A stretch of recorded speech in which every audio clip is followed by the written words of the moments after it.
We welcome our Nigerian viewers and viewers around the world. This is Editors Forum, where we zero in on the biggest stories for this week. I am Kelly Egiga. We're live from our studios here in Lagos, Nigeria, by the way. And today on the program, we are still basking in the euphoria of Nigeria's 61st independence anniversary, and so the show promises to be very, very engaging on the program this afternoon. I promise you, that's a deal. That's a deal. As we discuss Nigeria at 61, so much questions to ask at 61, especially when you take a look at the country and some other countries around us, or some countries that gained independence around when we gained our independence as well, or even countries that gained their independence many years after ours. When you check their growth rate and where we are today as a country, there are many questions indeed begging for answer. So we'll take a look at the country and the past 61 years, how much progress have we made as a nation. There's also the question of leadership. Is it a problem of leadership or a problem of followership? All right, so we'll get some analysis on the program this afternoon from many aspects of the country, many areas rather of the country. We're live in Abuja in just a moment, as well as in Calabar, the Cross River State capital. But here in Lagos, I'm joined this afternoon by Richard Oshomole. He's a media consultant and a public affairs analyst. Good to have you join us, Richard. Thank you. Thanks for having me. You should smile. Nigeria is 61. Okay, I'll try. Okay. I'll try. All right. Well, anyway, we'll get into the conversation in just a moment. Well, let's take a look at this report put together by Irebami Salako, who was on the streets of Lagos just a few hours ago yesterday, and there was this protest by some Nigerians. We'll take a look at that report and then we'll be back in just a moment. Please stay with us. The 61st independence anniversary of Nigeria was met with agitation from citizens chanting solidarity, protesting the poor standard of living in the country, poverty, the hike in prices of food and electricity tariff, which is affecting small-scale business owners, the arrest of activists, critics and protesters. They also chanted for the resignation of President Buhari.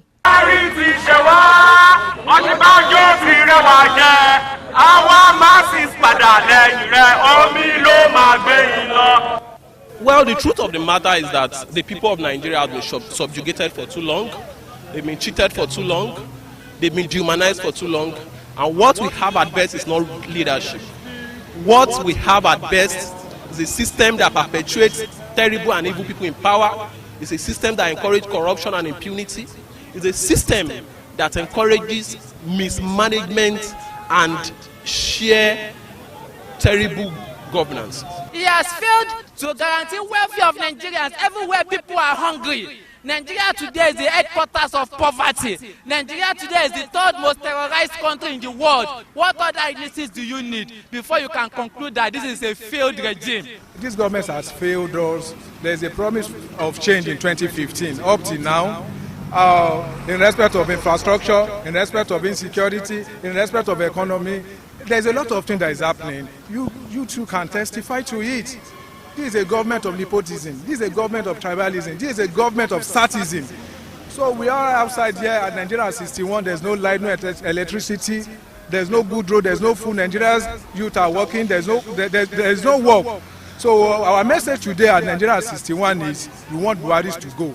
The major demand of this protest is unconditional release of every detained activist, and it does not stop there. Another demand is reverse electricity tariff. Electricity tariff is making the small-scale enterprises, all the small businesses are shutting down because it takes electricity to produce. I'm over 51 years old. I don't have anything to celebrate as at this age. Can you understand it? But we thank God. If you are alive, say you still thank God. This is our own country. So we need a change. We are begging them. Despite much lamentation about the state of Nigeria at 61, a public affairs analyst views the state of Nigeria in an entirely different light. It was opined that the citizens have much to do with the current state of the country, and some part of the solution lies with the citizens and state government, which has nothing to do with the presidency. We are so unpatriotic. Our patriotism is so low. We don't speak anything good about the country. We only prefer the bad news. If today you hear that Nigerian army killed 1,000 Boko Haram, it's a lie. Where is the body? It's a lie. They are lying. If you hear today that Boko Haram killed 10 army men, you will tweet that, they will retweet. What an unpatriotic set of people are we? And you expect the country to become good overnight when you're not patriotic? I love Nigeria. I'm passionate about Nigeria. And I keep every day, my prayer is, God bless Nigeria. If you go to maybe a departmental store and you find a bottle of soft drink in Lagos, it's the same price you find it in Kano or in Port Harcourt. Why? Because they know what is called social responsibility. But the average Nigerian will tell you, when a yam travels from Boko, where he sells 200 naira, and by the time he gets to Lagos, and it becomes 1,000 naira, they'll tell you, what's the price? Transport now. No reason. So we have that problem. Middlemen are killing deep. Today we are giving every excuses. If yam is expensive, you ask in the market, headsmen. If gari is expensive, headsmen. We look for cheap excuses to justify our irrationality. And that's the pain of the country. And we blame government. Yes, government have its own role. Government has a big role to play, which, as far as I'm concerned, they are not playing it. And sometimes when we want to blame government, we only look at Abuja. We don't blame our governors that are responsible for food production. It's not Abuja, it's our government, because the land belongs to the governor. Food production at local government level.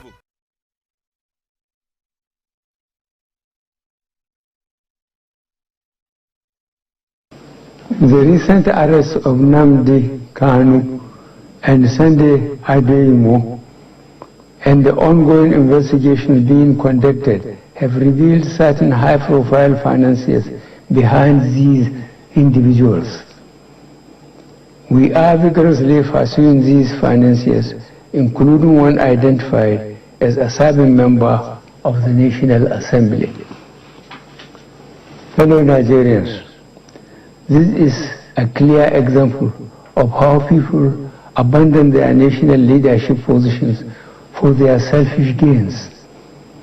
Instead of preaching unity, they are funding and misleading our youth to conduct criminal acts that sometimes lead to unfortunate and unnecessary loss of lives and property.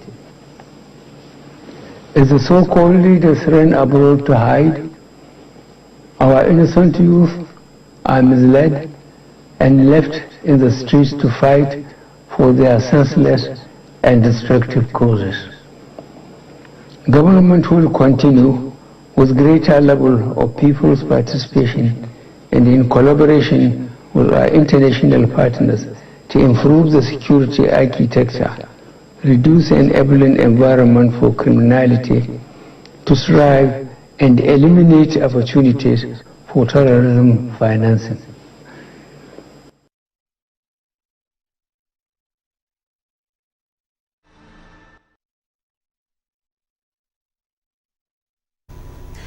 All right, you're welcome back. This is Editors Forum. Let's get into the conversation right away. There you go, Mr. President, speaking on the fact that he says a member of the National Assembly, really very powerful from Mr. President, is among the sponsors of separatist groups here in the country. Though he did identify the member, he didn't even give us a clue if it's the House of Representatives or Senate. Richard is here with me on the program this afternoon. Richard, media consultant. Thank you so much for coming on the program. Ayo Baje, hopefully you should join us as well as the program progresses. And but virtually, I understand that Dr. Kelani Mohammed is live in Abuja. Director of Publicity Presidential Support Committee, is also the publisher of the Liberator magazine. Thank you so much, Dr. Kelani, for joining us on the program. We'll check in with you very quickly as the conversation begins. But let's begin here in Lagos, Richard. Nigeria is 61. Do you want to begin from the report we played before the president's speech?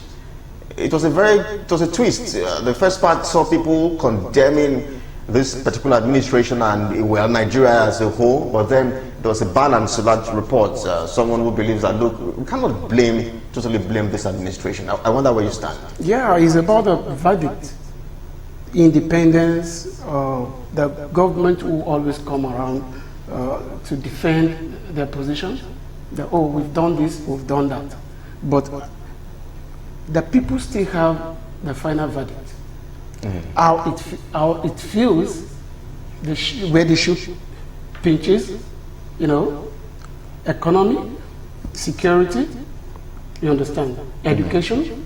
So the people are the chief judge in this matter.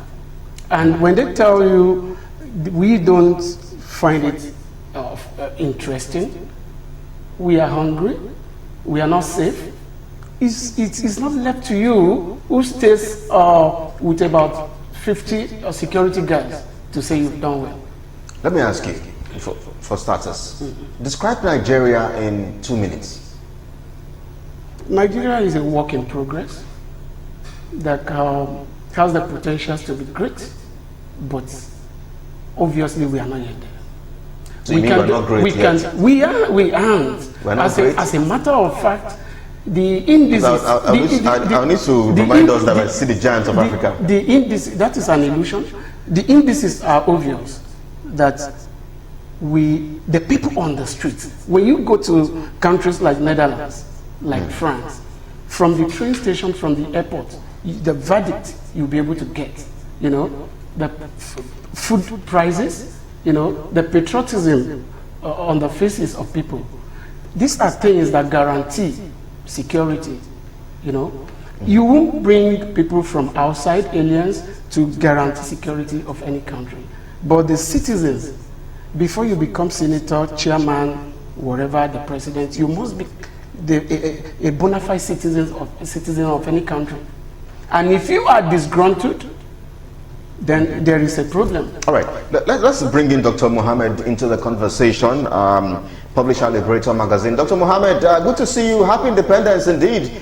But let me also ask you this question. Describe this country in 2 minutes or less, and maybe you should also tell us just how much progress you think we have made as a nation in 61 years. Mr. Kelly, I feel like touching the sky at 61. Mr. Richard, you have to be very progressive in what you are saying. This country is at 61 now. And believe you me, our first republic leaders, they did what Caesar could not do. They did the best for us. And whether we like it or not, Nigeria has progressed. Before, how many roads do we have in Nigeria? How many schools? How many doctors? How many engineers? How many industries? Today, we can say, we can beat our chest and say, yes, Nigeria has progressed, despite the errors, the mistakes that this country has. So all we need to do is to be optimistic, as I used to say. We have to come together united. By the time you see, we have over 500 ethnic nationalities in Nigeria in diversity, and all tend to do what they want to do with sentiments, with religious bigotry. Look at what the president just said now. Financiers that are trying to bring disunity, separation into this country. So the issue of insecurity, mentioned about food indices. The president has come out headlong now and said he is going to tackle it. All our food reserves will be put, they have, directed the Minister of Agriculture to make sure that all these middlemen who are making food to be, very expensive for us, we have to deal with them squarely to make sure that food, comes down, the prices of food comes down, very, very soon. So, you see, we have to talk of unity in this country. We know there are problems, but the efficacy and the dexterity of good leadership warrants that all of us must come together so that this country must move forward for the benefit of our future generations. We cannot just be sitting down, castigating and casting aspersion on our leaders. What of the followership? How many people divert power in their houses? How many people on the streets, those local people jump, you know, on the highway, they jump a traffic light. How many people, when they are selling, they sell today 100 naira, tomorrow, without fear of God, they will tell you the price of so thing. Today 100, tomorrow it will be 1,000. So we, all of us, we have problem, and we must have to check ourselves to make sure that, because some people are calling for separation, some people are now saying we should divide. Don't forget Southern Sudan, don't forget Ethiopia, don't forget all the countries that, you know, separated or divided. They are still fighting wars in decades. Decades now. I mean, I've been trying to just intercept your flow of thoughts for quite some time now, but hopefully, thank God, we can hear me now. So, let me also just ask you this question. I mean, I understand that you want Nigerians to be more optimistic, you want Nigerians to be very positive about this country, and I sincerely share in these thoughts and beliefs of yours. But let's discuss the question of leadership. We'll get into Mr. President's speech, Independence Day speech, which has also been very, very controversial. The conditional lifting of Twitter and even the sponsors of separatist groups and all of that. But let's ask the question about leadership. How would you describe this country the past 61 years in terms of our leadership? Have we indeed produced leaders in time past who laid a very solid foundation for democracy to thrive? Well, as I mentioned earlier, our first republic leaders, they were sincere, very honest, very humble, and that was why those good old days were school free. After you leave school, you will get a job. They will be waiting for you to come for a job. Today, it's no more like that. We know we have population boost in this country, but politicians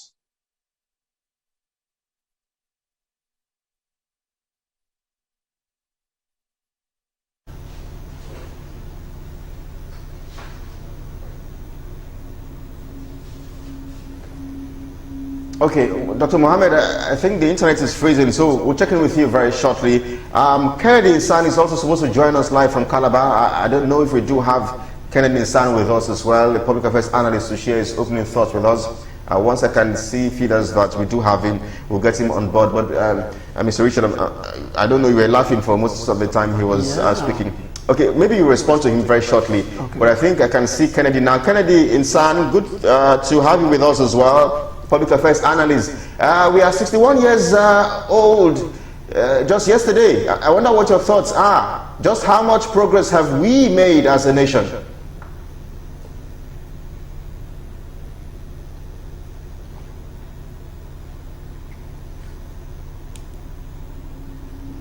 Thank you, Bob. Yes, we can hear you, Kennedy. And then speak up as well. Just sit up and speak up so we can hear you clearly. Good. So, 61 years of nationhood. For me, personally, I think that Nigeria has to progress rather than, make progress. Progress. If you look at, other nations that gained independence as at the time Nigeria gained independence, all right? They have made far better progress that Nigeria has made, and that is very, very true. That is evidently true. So, and if you look at countries like Ghana, you look at countries like Singapore, you look at countries. I mean, you could go on and name them. You would evidently see that Nigeria has, retrogressed rather than make progress. Of course, there was a time when we had.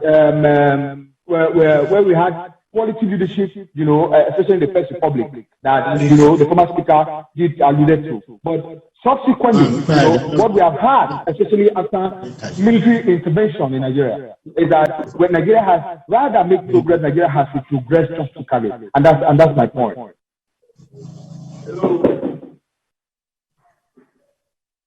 With you very quickly, some quick observations about your framing. You may need to change your position to, let's have a landscape view, and then of course it does appear you're shooting against the light, but I'm sure we can fix that very quickly as we check in with you again very shortly as the conversation continues. Kennedy, thank you so much for your opening thoughts.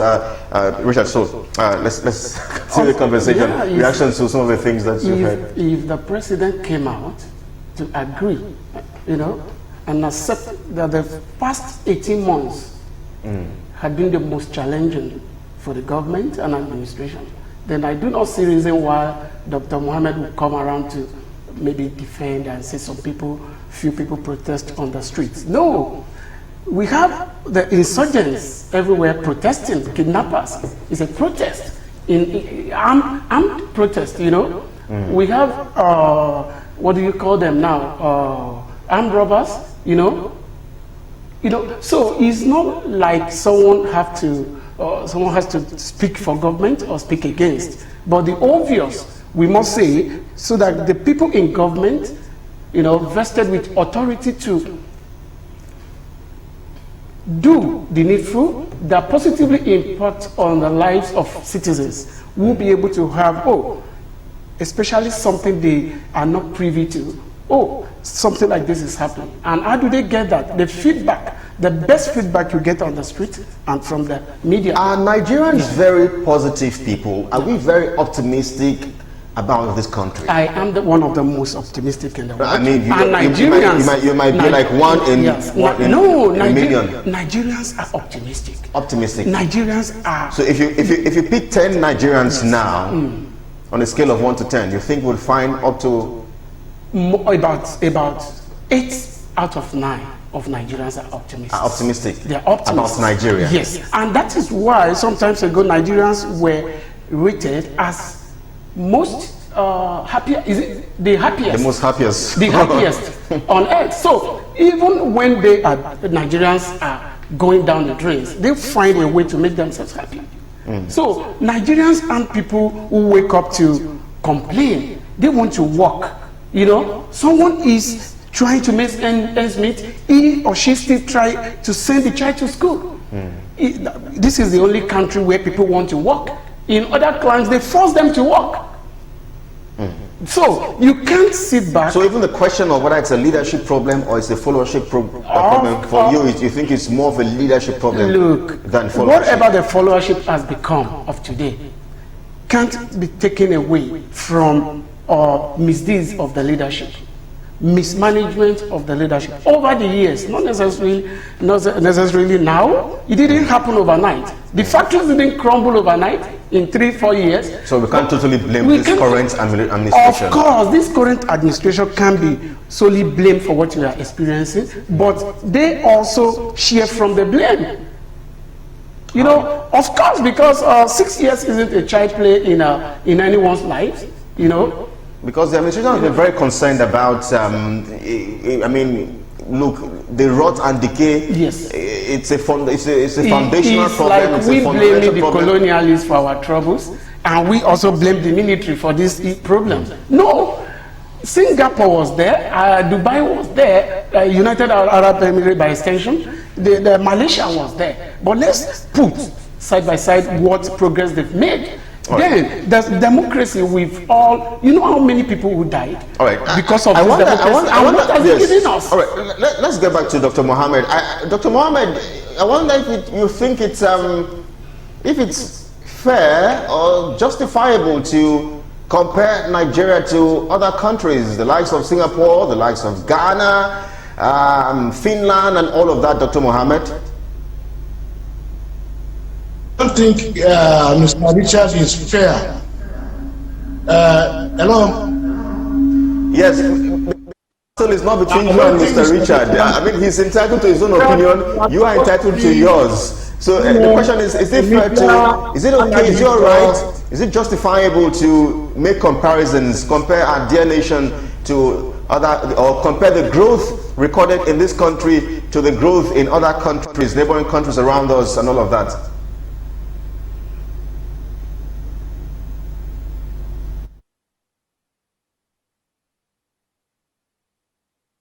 Hello? Are you hearing me?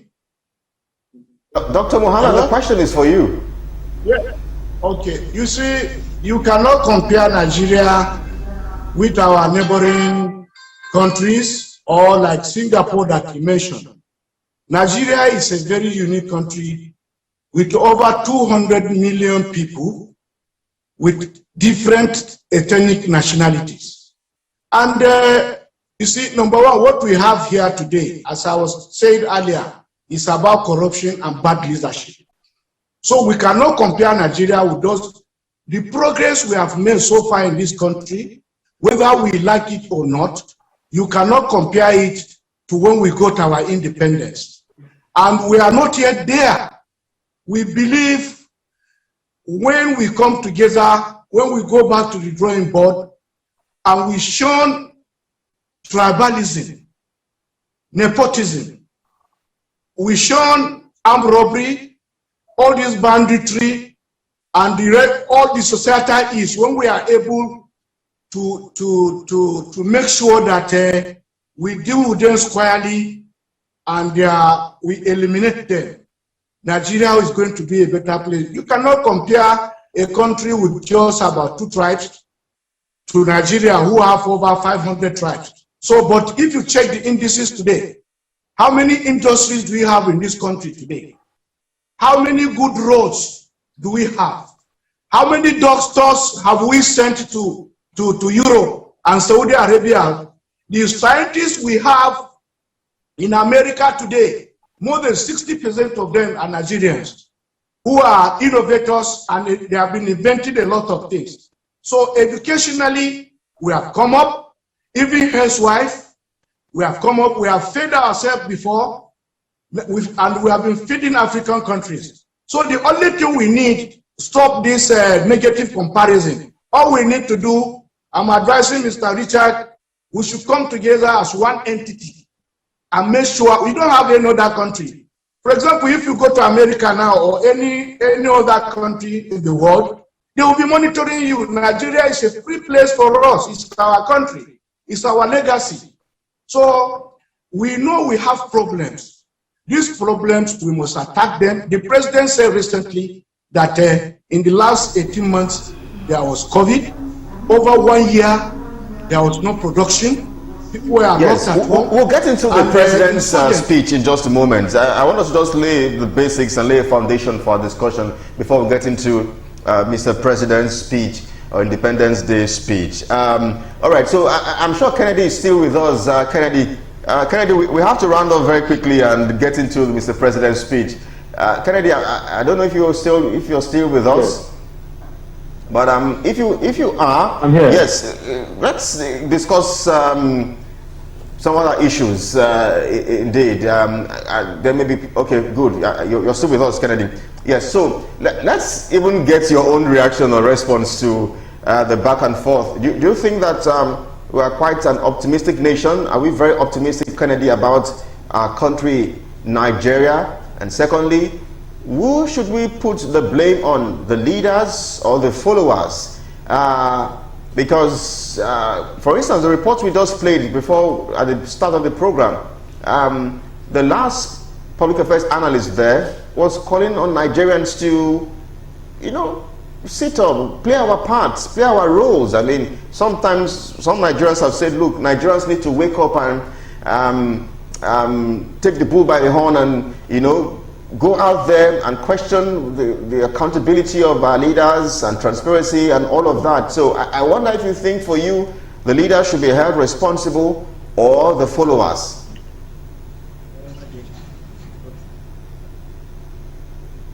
Both, brother. Tell me both. All right? Nigeria is where it is today as a result of both poor leadership and irresponsible followership. So both the leadership of Nigeria and the followership of Nigeria is responsible for Nigeria's problems.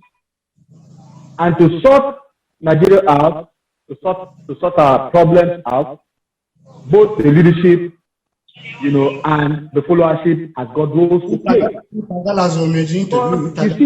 You see also. But the danger here especially with respect to Muhammadu Buhari's leadership, is that it is a leadership that is uncaring, a leadership that does not listen, a leadership that is irresponsible, completely irresponsible. You know, you saw a situation where in recent times, especially in this administration, where people are agitating about several issues that they are concerned about, what has been the government's response to the agitations that's happening in Nigeria. You saw what happened during the NSAS, you know, when Nigerians came up to say that, look, the policing system that we have in our country is oppressive and has to change. And let the protest at Lekki Toll Gate. What happened? The irresponsible leadership that we have today, led by Muhammadu Buhari, instead of engaging the people constructively, youths were killed on the 20th of October or so, 2020. That has gone down in history as, you know, a sore point in our democracy. That should have happened in the first place. So, both the leadership and the followership, and then, you know, also during elections, you see during elections here, majority of young people in Nigeria do not participate, especially in the South. That also has to change. That is irresponsible. Anambra State and all of that. Part of the Nigerian youth, especially those from the South. That has to change, because for Nigeria to move forward, the youth have to be engaged, constructively, have to participate in politics, have to vote during elections, so that when leaders know that, you know, at the end of every 4 years, if they don't perform, that the youth will kick them out of office, they are going to sit up. They're going to do exactly as Nigerians want them to behave. So that's my point. Kennedy, stand by. We'll check in with you very quickly. I want us to get into Mr. President's Independence Day speech and some other reactions as well from some dignitaries and personalities and celebrities here in the country. We'll take their reactions very quickly, but let's get into the conversation of Mr. President's Independence Day speech. Let's begin with the one that has got a lot of Nigerians talking, the conditional lifting of Twitter. Richard, let's begin with you. Mr. President, well, it was even almost a conflicting report. Some journalists had to debate, okay, the president has lifted the ban, but some said no, it is where it has been lifted, but it has been conditionally lifted. So if Twitter does not keep to their own part of the deal, of the bargain, or the arrangement, then the ban continues. Of course it should. The ban should continue if they don't conform with so you agree with Mr. President? Of course, totally. Even in the environment where Twitter operates, they don't just operate in blanket. So you support the ban? Of course, we are not banana. This is not a banana republic. Because well, it's good. It's interesting to see that you and Dr. Mohammed, for once, have agreed on something. Of course, I would advise Dr. Mohammed to see that the feedback from analysts and the citizens on the street will actually go a long way helping those in authority. Yeah, so let's stay on the Twitter bans, which you have. I mean, you have said that you are on the side of Mr. President. Of course. So the ban continues, irrespective of the fact that millions of Nigerians earn their daily bread via Twitter. There is no absolute freedom anywhere, and whatever you should have as freedom of speech must come without threat to security of lives and property. So if Twitter wants to operate in Nigeria, they must come here and conform with Nigerian laws, because the social media as well is the place is the only place where people can express themselves. Yeah, but you have social media without regulations. You have social media because you have a country. Remember, there won't be social media if there is no Nigeria. So we must make sure whatever will take down the country is not encouraged. So Twitter is fine. It encourages businesses, it grows innovations, you know, but it can also be used to undermine the security of the country. So I wonder what nation has been destroyed by Twitter. Wow. If you know what happened, if you remember what happened during the NSAS, I'm sure you know what the part Twitter played, the role they played, you know. Right. So everything about Twitter. I can see Mr. Kennedy smiling. I'm sure he's going to respond to this. Kennedy, we'll come back. We'll check in with you very shortly. But let's go to Abuja, where Dr. Mohammed is standing by.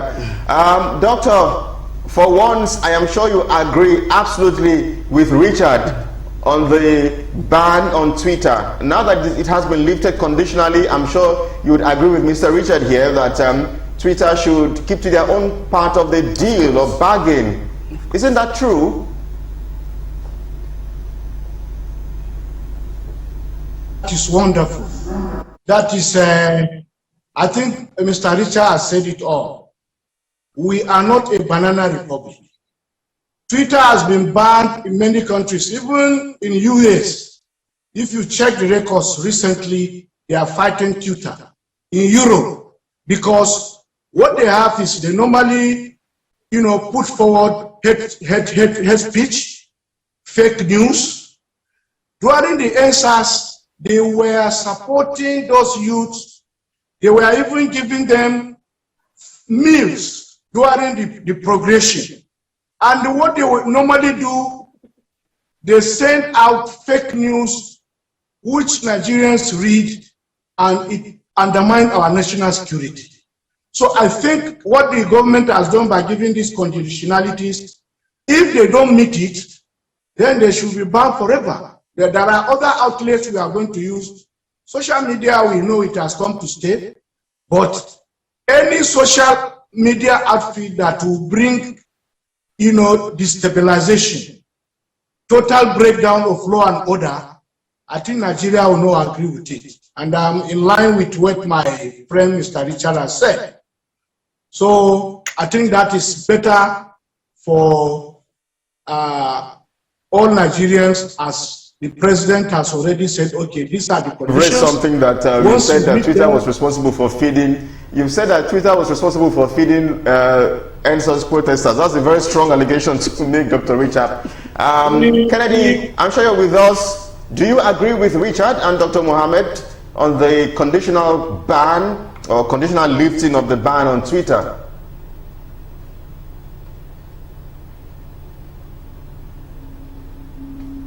I'm talking to Mr. Richard. Hello? The conditional ban is in order, and the conditionality. The question is for Kennedy. I am sure he does not agree with you and Richard here in the studios about the conditional lifting of the ban on Twitter.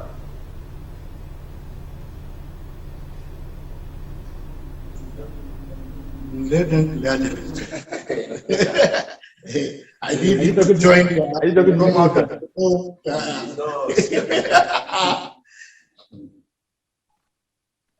Kennedy, I'm not sure we can hear you, Kennedy. The question is for you.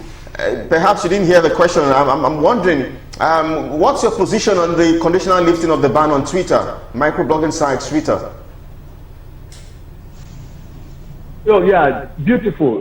You see, the beauty of democracy, all right? The beauty of democracy thrives on pluralism, thrives on diverse opinion, thrives when, you know, people are able to say whatever they want, however they want, you know, and all of that. And what you see that has just happened between I and, you know, my older colleagues here in the studio today is that you have a situation where the two of them have agreed, you know, on a position with respect to the government decision on Twitter, all right? But I disagree completely with their position. What democracy should do, or what it does, is that it allows people like me to be able to have my say in a majority decision or during majority decisions like this, you know? But when the government sees my opinion as detrimental, as against national security, then it becomes a problem, because national security is whose security to start with? Who formulates national security? National security is principally the decision of the elite in government. It does not represent the views of the majority of the people. And so you cannot use national security as a yardstick for guarding the opinion and voices and multiple voices in the democracy. All right? Because what you principally see is what the government is doing is regime security rather than pursuing human rights and human security, which is far and above their claim of national security.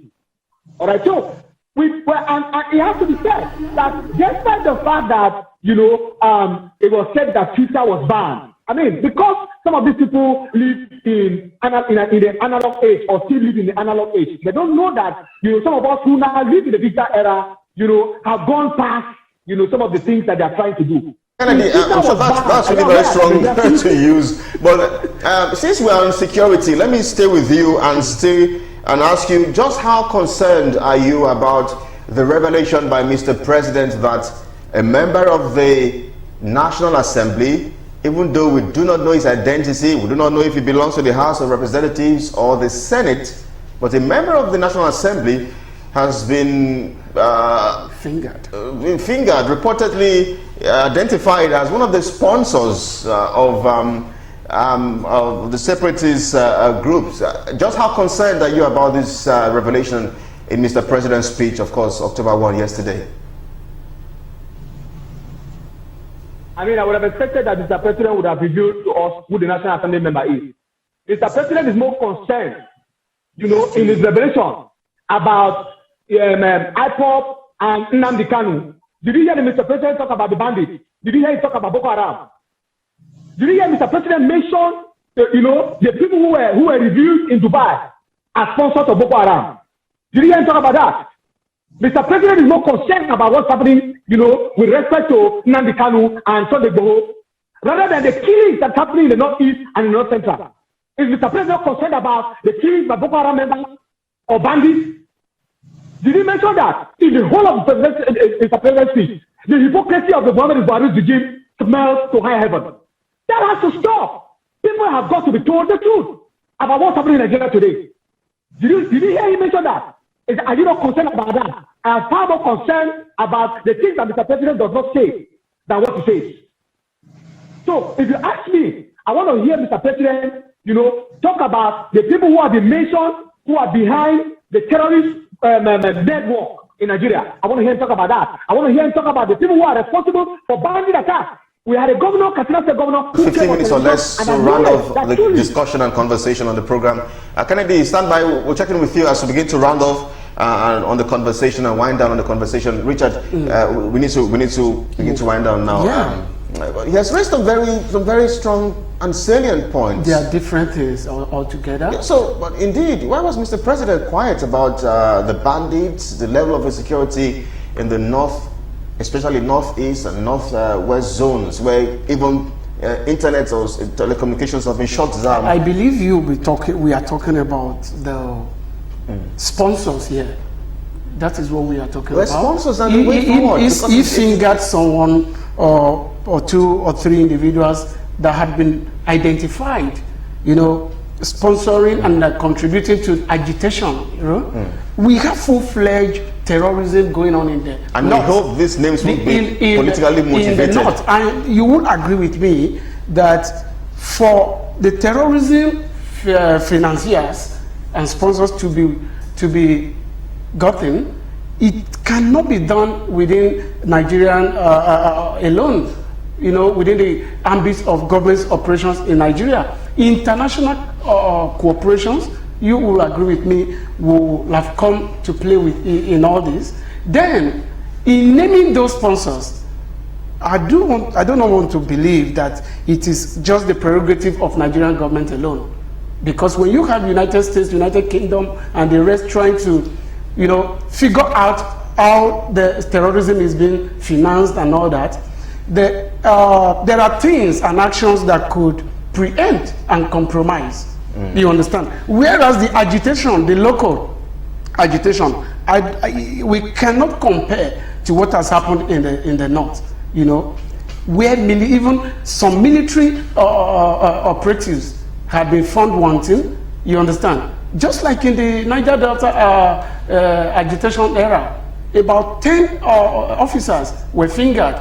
So, but when we are talking of terrorism financing, from Dubai to United States to the Caribbean, I believe you don't just come on air as a government to say, I have gotten this, I have gotten that. All right, let me bring Dr. Mohammed into the conversation. Dr. Mohammed, I hope we do. You're still standing by with us, Dr. Mohammed, live in Abuja.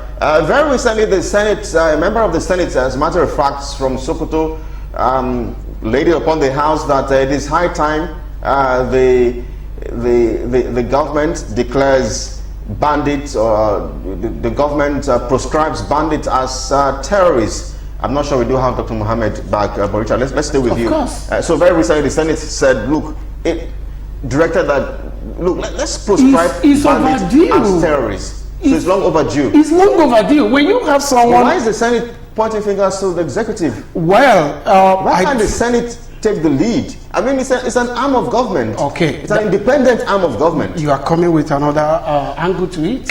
We have three arms of government: the legislature, the executive, and judiciary. And you are just querying them now. Why? What have you been doing? Why not just promulgate an act if we don't have anyone yet? Someone sleeps in his home or her home, and someone came to attack, kill, burn down everything, and you call them bandits. What are they banditing? So what I'm saying is that they are terrorists. In all ramifications, they are terrorists. Well, because they've not been proscribed by this administration just yet, so they're not terrorists just yet. Okay, maybe they're still bandits. Maybe I need reactions of the media handlers of Mr. President. Yes. Okay, so Dr. Mohammed, we can see you. So let me ask you this question. We lost connection with you for a few seconds. Because we are pressed for time, I will need you to be as brief as possible. The Senate has recently called that the executive arm of government declares bandits as a terrorist group.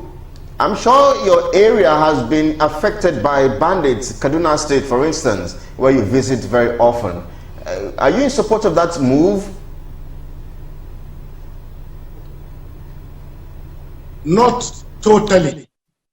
Why I'm not in support, if you check your advanced dictionary, the literal meaning of terrorist or terrorism is those people who have ideology in making sure they divide the country, or they separate, or they take secessionist, stand.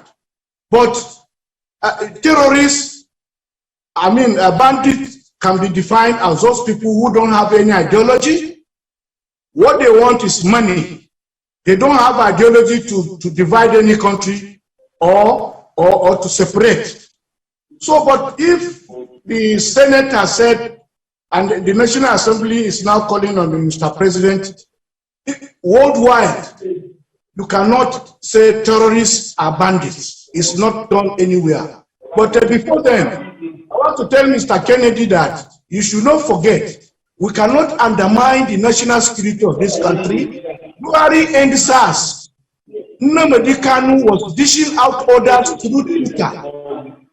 People to be maimed and killed in this country. It's on record. It's on record. So we are elderly people. All we want in this country is that government that will steer this country into the promised land. On the issue of, I know Kaduna is affected. Kaduna, Zamfara. It's affected. I'm sure you comment on that very, very quickly. But let me just ask you, let me stay with you, Dr. Mohammed. I'm sorry, I hate to break your flow of thought. If Boko Haram terrorists, or Boko Haram insurgents rather, can be forgiven, repentant Boko Haram terrorists can be forgiven, don't you think that 1st October would have been apt or suitable for Mr. President to also let go the likes of Nnamdi Kanu and Sunday Igboho, like a presidential pardon or something? I don't believe, and I don't want all those repentant Boko Haram to be forgiven. They kill many people in this country. They maimed many of those people. They kill their families. They are still there. They are watching. So the issue of forgiving them does not arise. If people are not punished, tomorrow another group will come up again They will take Nigeria to the toilets. Then they will now come at the end of the day again, they will say they should be forgiven. We want punishment to be meted to anybody who wants to destabilize this country. No forgiveness. On the issue of the man mentioned that Mr. All right. Mr. Kennedy mentioned let's quickly take feedbacks and then we will round off the conversation. Mind-blowing text messages here and feedbacks. We cannot take calls on the program today because I know the conversation is really very, very heated. But let's begin with this one. It says, "Good day, my dear brother. My name is Chijoke Fistu Zagbo from Enugu State. The first problem we have in this country is our leaders. Secondly, our own self, because someone who is not in a political position today will be the one to occupy the seat tomorrow. So let us be doing the needful in case we are opportune to be there. Again, our leaders today are too, I think he wants to say tribalistic, which is not going to be helpful to our current situation. Thanks and God bless." It says, "Thank you so much for your text message." Mr. Bolumade from Burning Kebbi says, of course, he's an added follower of this program. He says, "One area where I picked a big hole in Mr. President's Independence Anniversary speech was his failure to mention the following as some of the important factors contributing to the current sharp rise in the prices of food items, as well as the problems of insecurity in the country. 1, the nefarious activities of Fulani herdsmen and their sponsors. 2, he says, Boko Haram terrorists and their sponsors. 3, continued slide in the value of the naira occasioned by constant increase in its exchange rate in terms of other major international currencies such as the dollar, pound sterling, etc. Now, he highlighted some issues above. The highlighted issues above also need to be looked into as a panacea to the country's myriads of problems." Thank you so much, Bolumade. Well constructed text message, I must say, indeed. Who is also here now? Yes, this one is from Kaduna. Achi Bulus in Kaduna State says, "Mr. President's speech is weighted with sentiments. The mentioning of separatist financiers in NAS by Mr. President would have been applauded if he added that some northern leaders are also financing terrorism that is ravaging the nation." Thank you so much, Bulus, for your text message. This is Honorable Tony Zelonyi. Says, "See, if there is no local government autonomy, our democracy cannot be well." Thank you so much, Tony, for calling our attention to this. I promise you, we're going to discuss local government autonomy one day on the program. We'll take time to discuss it extensively on the program. This one says, "I concur with the last speaker." I don't know who the last speaker is now because I don't know what time your text message dropped. It says, "I concur with the last speaker. There is progress in Nigeria today than yesterday. If we sincerely dot our tribalism, nepotism, and such like, most importantly, to draw closer to God." Thank you so much. God bless Nigeria, he or she says. One more message here. This is from Yayok in Kaduna. He says, "Why is Mr. President more concerned about separatists and their financiers? Why not taking into cognizance Boko Haram, bandits, killer herdsmen, kidnappers, and their financiers?" He's asked the question. Indeed, these are rhetorical questions, and they are questions begging for answers. Gentlemen, we have to round off on the show now, but maybe in 30 seconds or less, let's get your final thoughts as we reflect on Nigeria at 61. Kennedy in Calabar, let's begin with you. In 30 seconds or less, what are your final thoughts about our dear nation and your maybe goodwill message to the country as we bask in the euphoria of our 61st independence anniversary? Kennedy. Yes, my final thoughts are that, Nigerians deserve better leadership going forward, and that the people of Nigeria deserve to be more thorough in their leadership selection or recruitment process going forward, especially in 2023. Nigeria deserves the kind of leadership that can lead this country alive and put things in proper perspective. And that leadership is everything. If we fail again in 2023 in getting the right leadership that will move this country forward, then Nigeria would have been completely missed it. So that's my thought with respect to Nigeria. And then, I hope that, some of the things that we have said here, or some of the things Kennedy, we have to go. It's 30 seconds or less. Dr. Mohammed in Abuja, in 30 seconds or less as well, share with us your closing thoughts and probably goodwill message for this country. Try and eradicate all the societal ills in this country. We must eradicate all societal ills in this country: corruption, unemployment, religious bigotry, sentiments. Let us come together. In unity we stand. Diversity, we know we have many ethnic nationalities. We must come together to form a formidable force to make Nigeria a great place. It has not been so before. We were one in Nigeria. Yes. We know politics has been. Okay. Nigeria moves forward. All right, thank you so much. Because it's our special independence edition of the program, we have to go right now. Mr. Richard, your closing thoughts very quickly, please. My closing thoughts are we need to make governance less attractive. The most viable enterprise in Nigeria as at this date is politics. All right, so we should make it less. We should make it less attractive. And create environment, enable one for businesses to thrive, so that people, burdened entrepreneurs, can get something to do for themselves. Thank you so much. So teaching, farming, fishing should be made more attractive. Gentlemen, thank you so much for your thoughts. Live from Calabar, the Cross River State capital, Kennedy and Sam joined us live on the program, a public affairs analyst. Thank you so much, Kennedy. And live from Abuja, the nation's capital, Dr.